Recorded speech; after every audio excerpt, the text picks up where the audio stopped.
Hi, everybody. My name is Jessica Lee Hamlin. I am the Executive Director of Shumla Archaeological Research and Education Center. I am so excited to share this history with you today. We just have the small topic of Shumla's past, present, and future. We celebrated our 25th birthday on Sunday and just realized in creating this presentation that half an hour is not nearly enough to try to put together a presentation of our history and certainly where we're headed. But I have tried to pull together a snapshot of where we are now, how it all began, and where we're headed.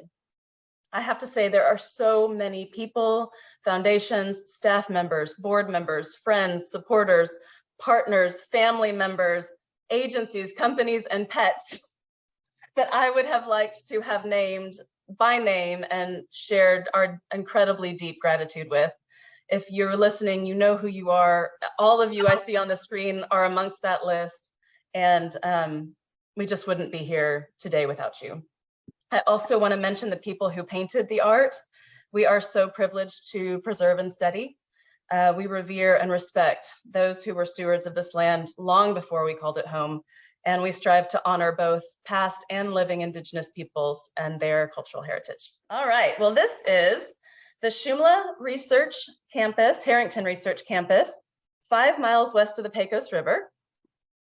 And it's a little hard to see in this picture, it's a little far away, but we are going to talk more about that in just a second. If you have been, let me get my cursor here. If you've been following Shumla at all, you know that we are an archaeological research and education center whose mission is to preserve the oldest books in North America, the ancient narrative murals of the lower Pecos Canyonlands. We are situated right here on the border, mostly in Valverde County, and we do this work through research, documentation, stewardship, and education. You may have heard through our e-newsletters and our social media about some of our most recent accomplishments, such as our award-winning Shumla Scholars Program with the Comstock ISD down in the border. Comstock is the town sort of in the center of that region I just showed you. We started this program in 2013, and it is continuing today.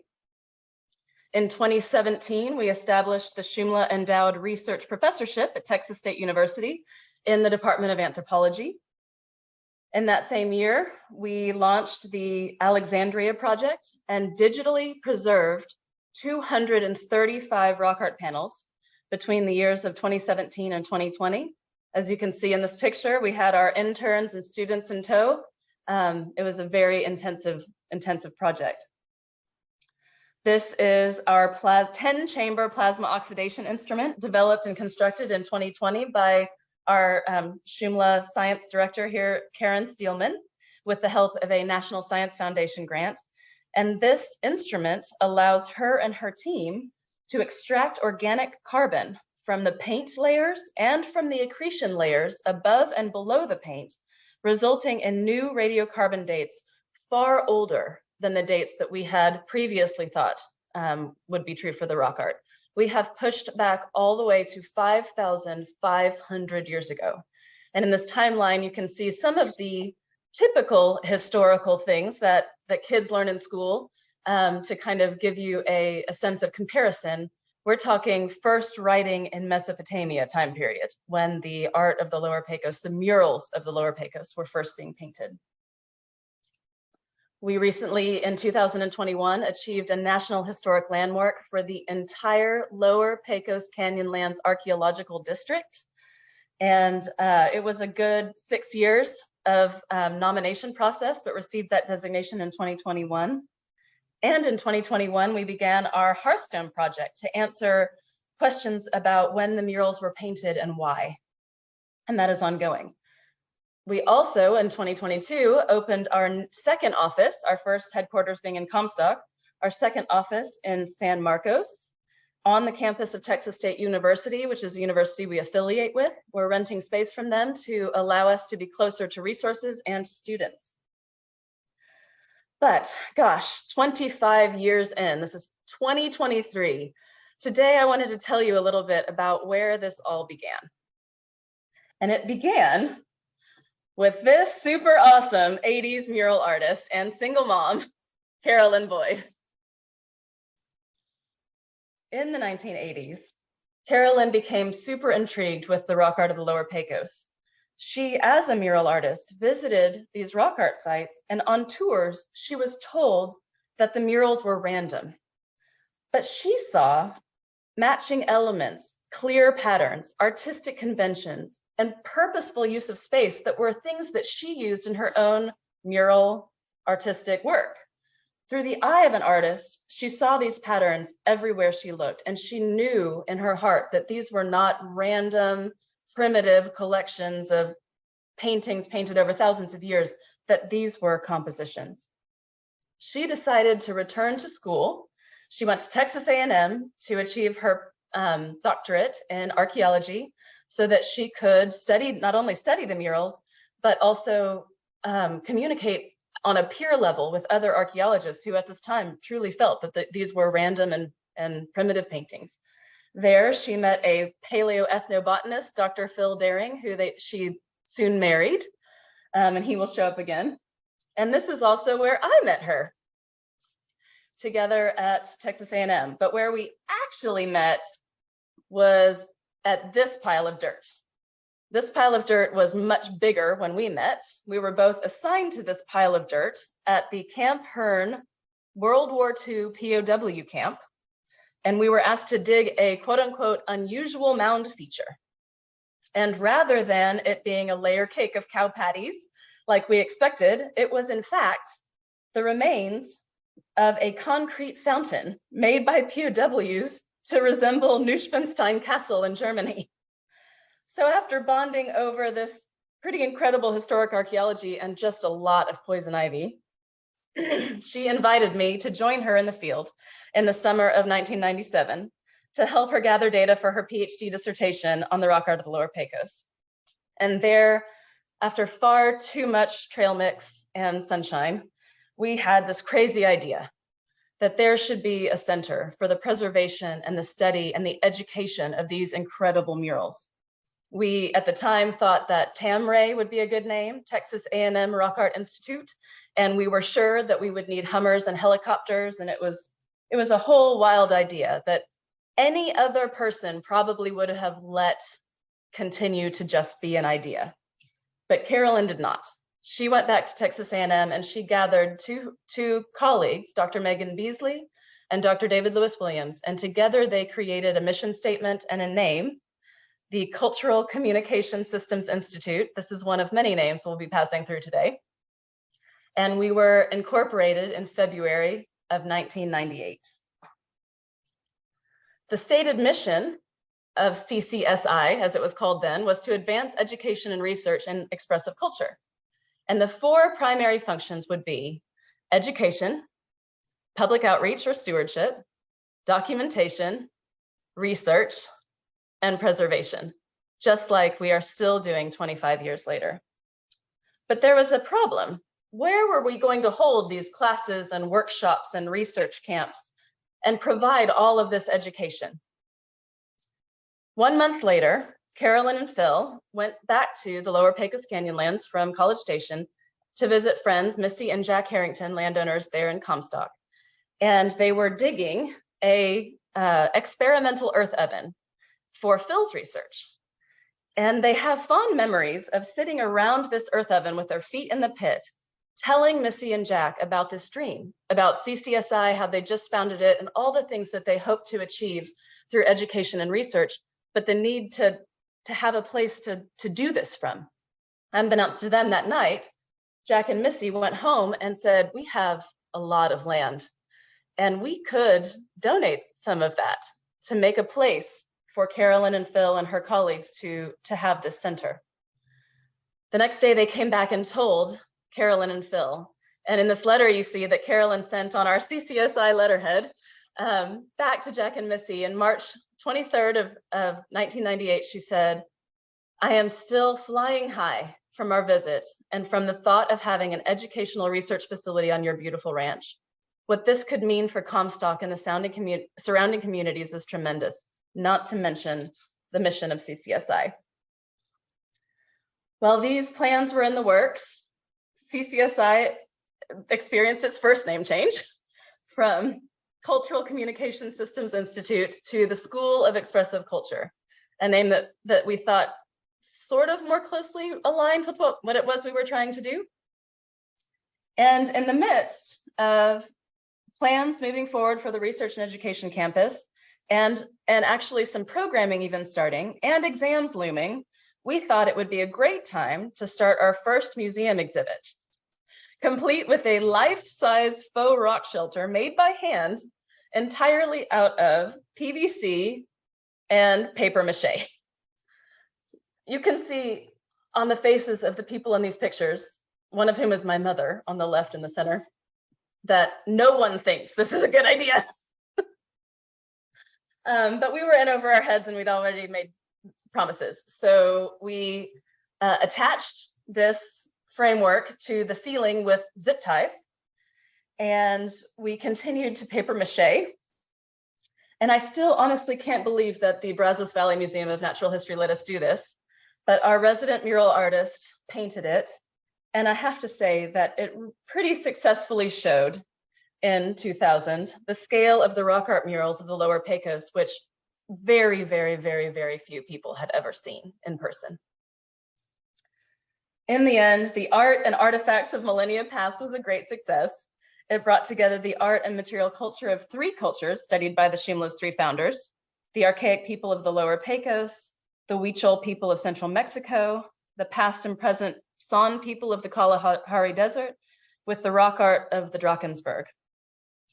And we threw a big opening party when it was all said and done, and Jack and Missy came from Comstock to attend. The next year, Carolyn and Phil moved from College Station to Comstock to devote themselves to now SEC's programming. And in December, construction began at the Harrington Research Campus, and programming was beginning too with adult groups. In 2003, SEC got a new name. This time, Shumla School, named after the location that the Harringtons had given a portion of their Shumla ranch. And there's more to the history of the word Shumla and the reason why the ranch was called Shumla for another time. But we are still today Shumla School, Inc. on the federal tax records, and we are doing business as Shumla Archaeological Research and Education Center. So that's the last name change I'm going to tell you about. By 2003, the first phase of construction at the campus was complete, with a bathroom block on the left and a pavilion and kitchen on the right. At this time, and followed by a fitting dedication to the Harrington family. There they are. Accommodations during programs at this time was a canvas tent city, until the book house, which houses a library, conference room, and 2 air-conditioned bungalows, was built in 2007. And then our bunkhouse was built in 2010. And as I mentioned, adult programming was conducted starting in 2001. A particular favorite was the week-long Pecos Experience programs that included daily rock art tours, lifeways, workshops, lectures, with all meals and accommodations included. They were often presided over by our board member and Texas archaeologist, Elton Pruitt, seen here. Youth programming for elementary school kids began in 2003 and continued spring and fall each year until 2013. The Shumla's Pecos River Kids program taught students about rock art and archaeology of the Lower Pecos. They learned critical thinking skills in science and in the humanities through experiential learning within the landscape. They got to try their hand at basketry, plant identification and food making, fire drilling to light fires from the resources on the landscape, and especially paint making, which they very much loved. We even took these programs across the border and offered the Niños del Rio Bravo to students and teachers in Acuña, Mexico. These immersive programs served over 30,000 children in the 10 years that they were running. We also offered, in collaboration with Texas State University, a field methods and rock art field school in the summers. The most recent field school being in 2019, before the pandemic, and we are really excited about getting those started up again. But what were we up to in the field during all of these years? In 2009, we started again with the poor naming conventions, we're getting better. Lower Pecos Canyonlands Rock Art Recording Project. I think they tried to make it an acronym, but it was it really doesn't work. But this was a very intensive digital documentation effort and one of the first of its kind.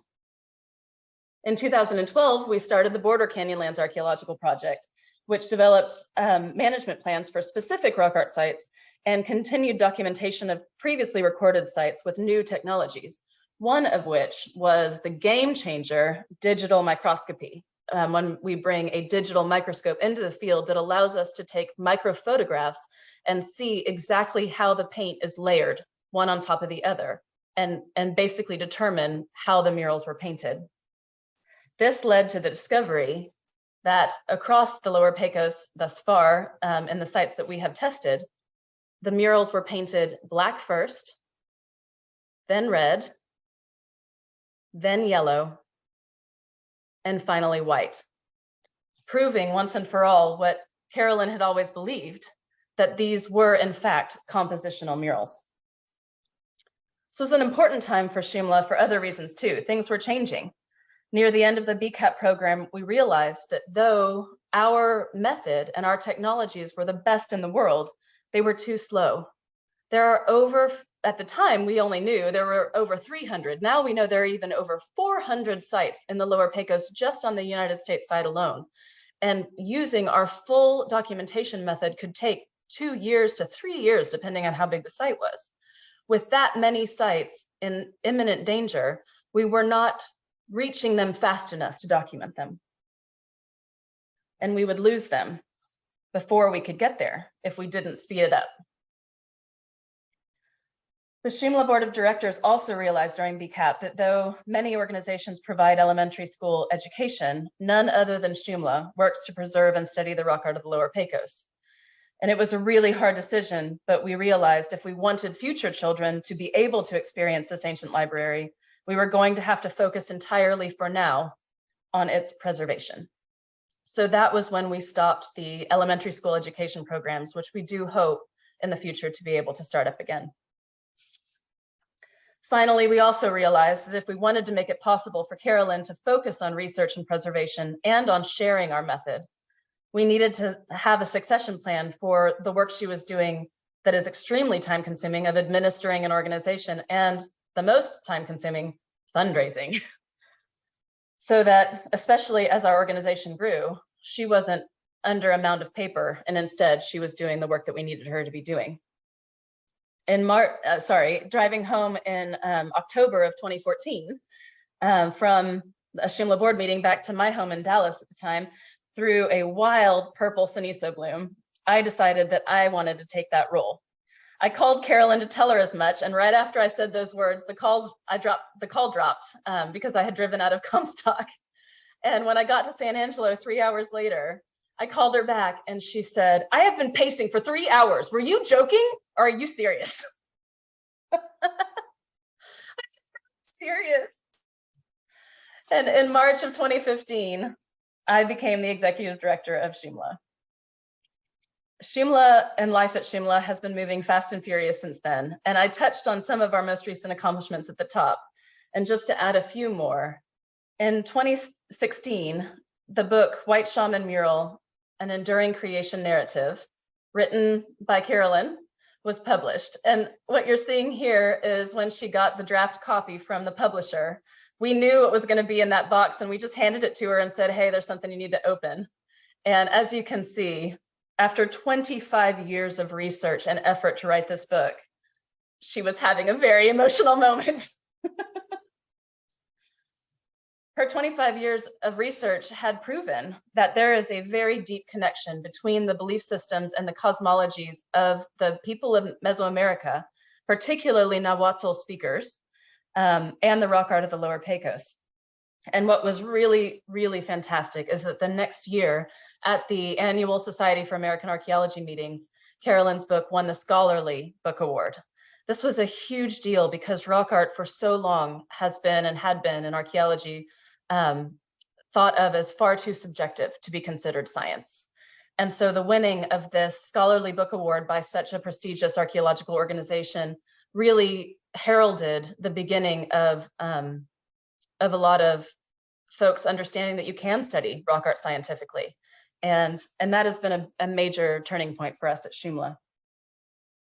In 2017, Dr. Karen Steelman joined our team, bringing with her the knowledge of the process of plasma oxidation to prepare rock art samples for radiocarbon dating, as well as many other important chemistry processes that I'm going to talk about in a second. And that same year, we launched our Alexandria project with the goal of digitally documenting as many rock art murals as possible in the 4 years at least a baseline level so that we could get a very good coverage of the landscape as it is and as it stands today. By the end of December 2020, we had reached 235 sites despite the pandemic, which was no mean feat. In 2021, we launched our Shumla Treks program, which kind of took the best parts of our Pecos experience from before and dialed them down such that there wasn't such a crazy administrative load for our staff, our archaeologists, and our administration, but that we could bring people out and truly show them the rock art of the Lower Pecos and help them to become engaged. And it's been a fantastic program. Please think of coming. It's so much fun. In 21, we also launched the Hearthstone Project. It's our newest research and preservation effort in collaboration with Texas State University and partially funded by the National Science Foundation and the National Endowment for Humanities. We're bringing together 3 pillars or hearthstones of archaeological science, formal art analysis, and indigenous knowledge. And with that, we aim to answer some of the most fundamental questions about rock art. When did Pecos River style mural production begin and end? Do changes in imagery align with social and economic changes that we see in the dirt archaeology of the late Archaic? Are there variations in motifs and attributes across time and across geography? And can people today, indigenous people, the Huichol, for example, who speak a Nahuatl language and still practice many of these same belief systems, can they offer insights into patterns in the Pecos River style art from 5,000 years ago and help us understand the narratives they portray? The answer to the last one is a resounding yes. Carolyn and Phil just returned 2 weeks ago from visiting the Huichol in Mexico and consulting with them. And next month's Lunch and Learn is going to be Carolyn talking about this experience. And spoiler alert, it was incredible. So here we are today, still excited by every freaking rock art panel we ever encounter. This is Karen and I last Thursday with Dennis Foley, who is on this call, seeing a Pecos River style mural that was completely new to us. And it is always a privilege and a thrill to see this incredible, incredible art. We're a little bit grayer, but we would not be doing anything else. And luckily, our incredible team lowers our median age by a great deal. So now I want to talk a little bit about where we're going. And to do this, I'm actually going to stop sharing my screen and I'm just going to talk to you. There we are. We have so many hopes and dreams for the next 25 years, for the next 100 years. And I just wanted to touch on a few of them. One of them is that our method of documentation that we have developed over the last 25 years that is really working, that this will become a global standard, a standard that we can share and teach to other organizations all across the world. There is rock art everywhere. Name a place, it's there or it was there, and it can be possibly found again. And it is such an important resource, and it can be studied scientifically and understood. So we are hoping that we will be able to share our methods of documentation and conservation. We are hoping too that our research, particularly Karen Steelman's research and her team, will be able to help us to learn how to actually conserve the paint in situ. up to now, our only way of preservation has been digital documentation. We cannot stop the waters from coming. We cannot put something on the rock art. It will fall off. We can't take the rock art off the wall. It's far too fragile. But maybe our studies in the minerals and the pigments and the binders and the ways that this paint was added, the way that accretions grow on them, all of these things might be able to help us find a way to conserve truly in situ some of the rock art. We plan to go into Mexico. The truth is we only have half of this library. We only have half of the story. It extends far into Mexico. We don't even know how far.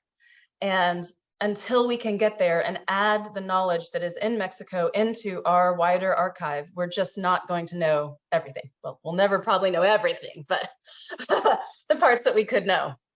We are working, and we've just included in our team Dr. Diana Radillo Rolón, who is helping us to blaze some trails in Mexico, working on safety issues and ideas for how we might get there.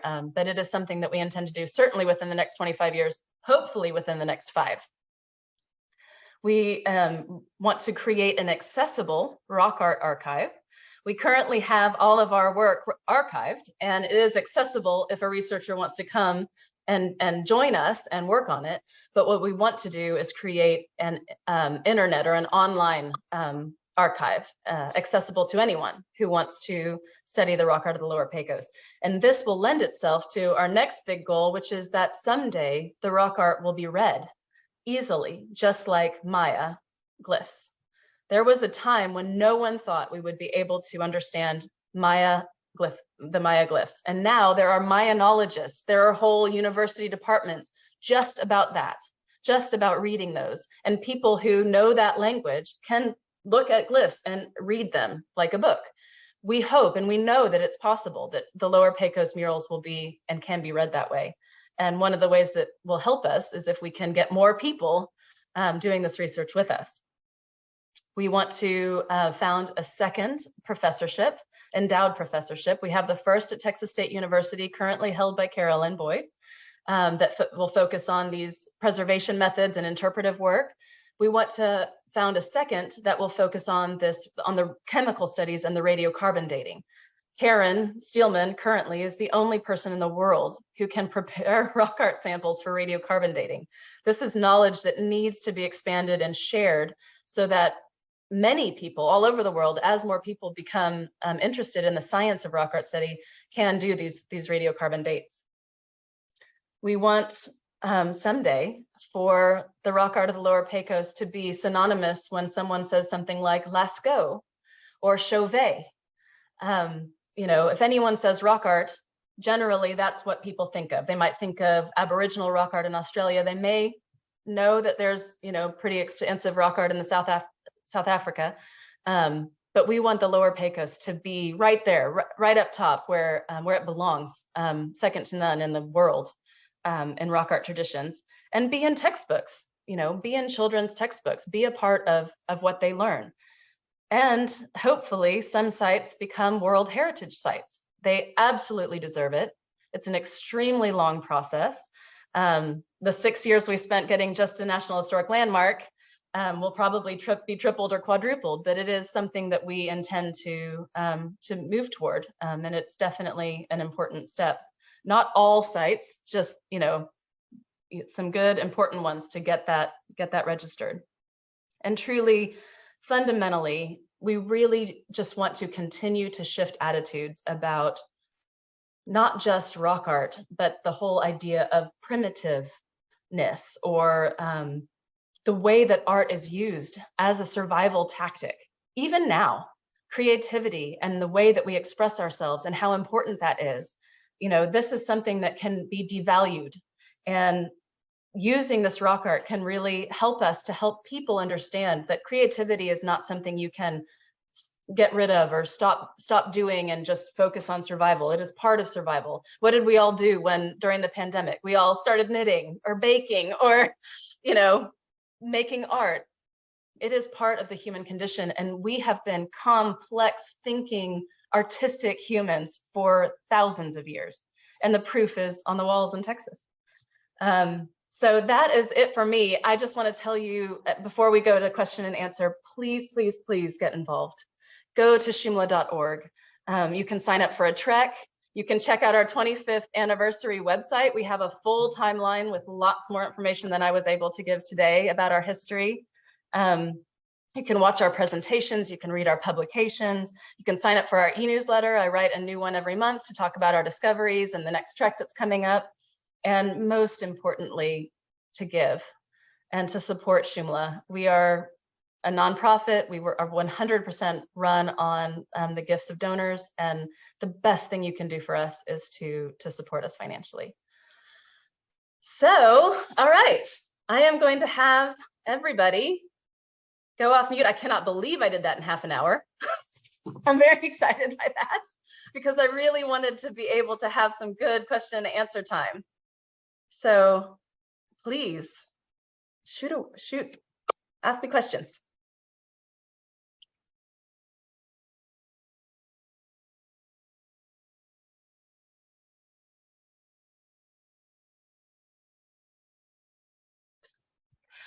Jessica. Yes. Hi, could you go into more detail about the most recent trip where you actually got to have dirt under your boots and Yes. laying your actual eyeballs on the rock art? Tell us. Yes. Oh, I'd be happy to. So yes, and Dennis is here. He invited us to come see a site that was on his family's property. And this is true of so many sites. People always ask me, how did you, who discovered these? Most of these sites have been known about through time because the landowners know what's on their property and they're familiar, but that doesn't necessarily mean they know the value or the uniqueness or what they're even really looking at. And so we don't discover them per se, but coming onto this property and having Dennis tell us about what types of art, what he was seeing, we had an inkling that this might be Pecos River style. And it was sort of a surprise because it is kind of at an outer boundary of where we thought Pecos River style was painted. And so Karen and I went. One of the reasons too is that this family is interested in the possibility of radiocarbon dating. And when we walked into that shelter, Dennis, you can attest, we lost it. It is extensive. It is a very large site. It is painted from literally floor to all the way over the top of the ceiling. And it is just a beautiful, it's very badly deteriorated. As you could see in the picture, there was a figure behind us. But it is a spectacular site and definitely needs to be documented. Would be a wonderful site to radiocarbon date because of its geographical location. And it definitely was one of those days when I get to be out there and remember, oh, this is why we do this. Like, this is just so awesome. Yeah. I got a chat question about the name, the name of Shumla. So when the railroad was coming through, and I always forget, Emil, maybe you remember, I think it was going from Galveston to San Diego or something, in the late 1800s. They were, I guess there was a whole thing where every 10 miles or so they had to have a water stop, and then towns grew up around the water stop and all of this. So there was a little town at Shumla, at this place where the Harringtons then, when they got this land, it was actually the Zuberbuehler family first from Switzerland. They called it the Shumla Ranch because the little township that is now just a ghost town, there's nothing there really, was called. And so then when we were going to rename SEC, because again, as you can probably tell from the way that my presentation went, we started real big. We were going to talk about every kind of communication, cultural communication there was. And then we thought, okay, expressive culture. So then we're thinking art and dance and all these things. And we did, with the Son and the Drakensberg and the rock art everywhere, because at first it was just so overwhelming how this was so global. But then as we continued to move down and down, we realized, as Shumla specifically, that we needed to focus in order to make a significant impact. And so that's kind of how we drilled down. And Shumla, we were going to name, actually, I think Harrington was on the table, and instead they didn't necessarily want the organization to be named after them. Shumla made more sense. And so that is how Shumla School was named. Let me see here. This type of culture and art extends into central Mexico. Is it also into the West in the Big Bend area? That is a great question. I don't want to hit X because I don't want to, okay. That is a great question. Rock art absolutely extends into the West. Pecos River style is very geographically located just here in the lower Pecos, around the Devil's River, the Pecos River, and the Rio Grande River. And it's almost uncanny how circumspect it is, even though it's 8,000 square miles on the north side of the Rio Grande, and probably far more on the south. It's very interesting, and something that we're trying to research right now through the Hearthstone Project, why it is specifically here. And one of the hypotheses is that this was a place where the bands of hunter-gatherers who moved across the landscape widely gathered. And it was during the gatherings of larger groups that maybe these murals were produced, and that this was a very sacred place for that kind of gathering. But stay tuned. We are working through Hearthstone to try to start answering that question.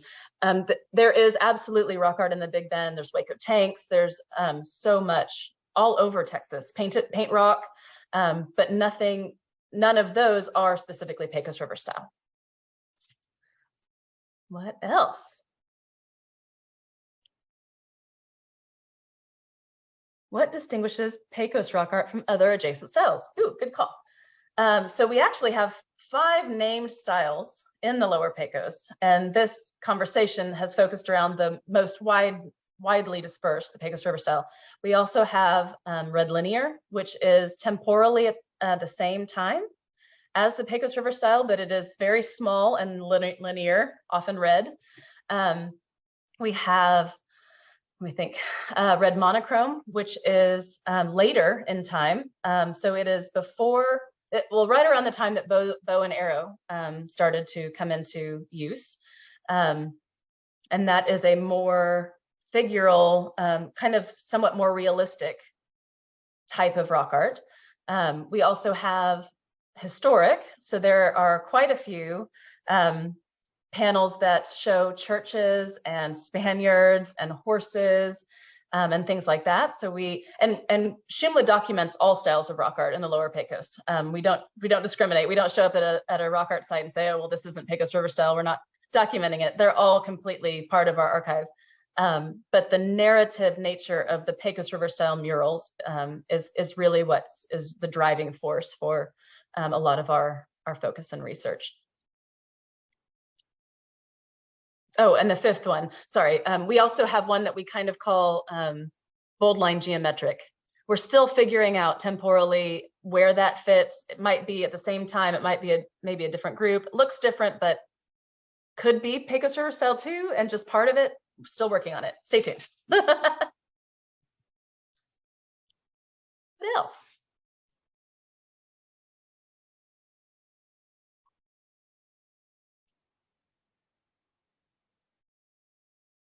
Let me see if I have any other chats. Nope.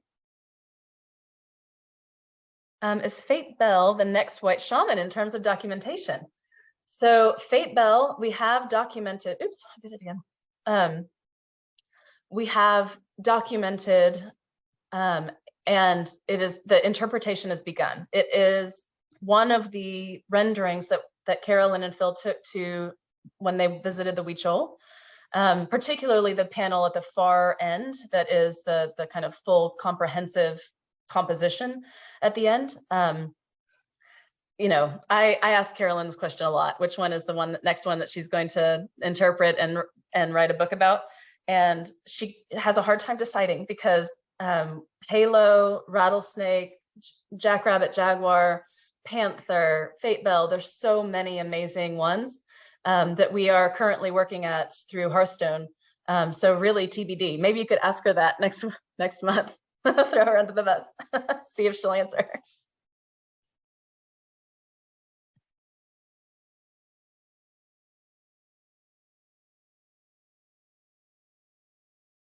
Yes. Thank you so much, Donna. We do have big plans. We have a lot of work to do, but it's not hard work. It's good work. It's important work. Are any modern artists incorporating Pecos River style art into their work? Yes. And I think probably will more and more. It's interesting. One of the people, if you look at our website, Bill Worrell was one of the folks who in the 70s experienced the rock art and then incorporated it into his sculptural and paintings and did very well. And he actually speaks in our Shumla video on our website. He has since passed, unfortunately. And it's an interesting thing to have this incredible art tradition and then to incorporate it in current art. I know we have some artists here today who probably think about this and the process and also being very respectful of what has come, has been painted by the ancient artists and the indigenous peoples who still revere it today. And so, yeah, I think more to come on that. It will be very interesting to see how it continues to be interpreted and used in art today. I saw another chat. How much of the area is mixed with another style? Is there a second leader? Red linear would be the second leader. Let me see real quick if I can just show super fast a picture of red linear. Red linear we have dated to around the same time. Let me find red linear type site. Here it is. This may be difficult to see. Let me see if I can zoom in. Let me share my screen super fast. All right, and now let me see. Oops, I should have zoomed in before I shared my screen. Now the thing is above. Oh, here. There we go. Okay, can you see these figures right here? Looking for some nodding faces. Awesome. So this is what red linear style looks like. And it is temporally similar to the Pecos River style, but you can see it's wildly different. And, again, hypothesizing this style, if you look, you can see a bunch of figures. They look to be kneeling and facing this direction. And here you can see a group of three figures, and you can tell in red linear because they always show a phallus or a kind of a open circle for a female, and you can tell if they're male or female. So these are two females sitting with another. It looks to be a birthing scene, which then these folks are perhaps praying, meditating, singing, and hopefully, or looks to be supporting what is happening over here. So what we're finding, and again, this is my hypothesis, is that they might be rock art that was painted at the same time, but used for two different things. One being almost your kind of cathedral style, mythological, depictions, and another being more like your home altar, for example, for your specific needs or your fears or the things that you are currently praying about or have on your heart. And so we are hoping to have more students study this and this difference with the dates being parallel. Is the paint the same and all these different kind of ways and avenues that we can get at how these different styles of rock art were used. Hope that helps.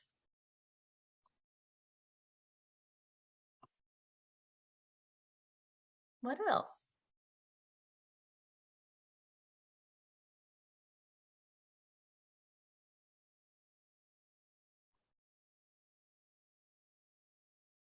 No other questions? Does Shumla have plans to open source or license its approach? Yes, we want to. We already sort of do. If people ask us, we provide them with what we do, but we are hoping to put it on the website and then make it available so that people all over the world, it would be easier for us. We tried to create a rock art recording manual, and then we kept changing our manual because we kept changing our technologies and the ways that we were doing this work. And so what we'd like to do is put it all online, and then as things change, we can update it online. And we definitely want people to be able to use it all over the world. I mean, the rock art is fading everywhere. You know, that site that you saw underwater, that is not unusual. All sorts of things are impacting the rock art all over the world. So we definitely want people to start documenting, and would love it if they would use our technique. Are any modern artists creating rock art in natural settings? You know, I don't know. I don't know if they are. Does anybody else on this call know if they are? If they are, they haven't told me. I mean, you might say graffiti is one way that would be happening. Beautiful mural art in Philadelphia and other places. It's becoming very common, and you know, Banksy and all of the various ways that people are marking our built environment in really beautiful and meaningful ways, which I think is very similar to what people were doing in ancient times. Yeah. Will there be a Shumla store? Oh goodness, yes. Yes, probably. You know, we're always in this dance between spending money and saving, you know, raising money. So we do have t-shirts, and we have mugs and things, and we generally sell those kind of in our little store in Comstock for trekkers and people that come. But it would be, if we could find a way to administer that, it would be really fun to have bandana. We have beautiful imagery, so it would be easy to create hats and bandanas and things like that we could sell. If anybody here knows of any good ways to do that cost effectively and time effectively, I'd love to hear it.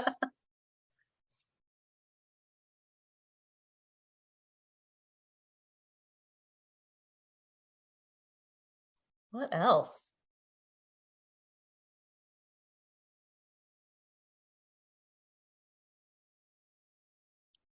Oh gosh. All right. Well, thank you guys so much for joining. It was so fun to tell you a little bit about the history. I know it was probably very centered on what I remember. And we'll be expanding more. Please visit the 25th anniversary website and learn more about the history that I didn't get a chance to talk about. And just can't wait to see y'all in Comstock or wherever our paths may meet. Awesome. Well, thank you, everybody. Have a great rest of your day.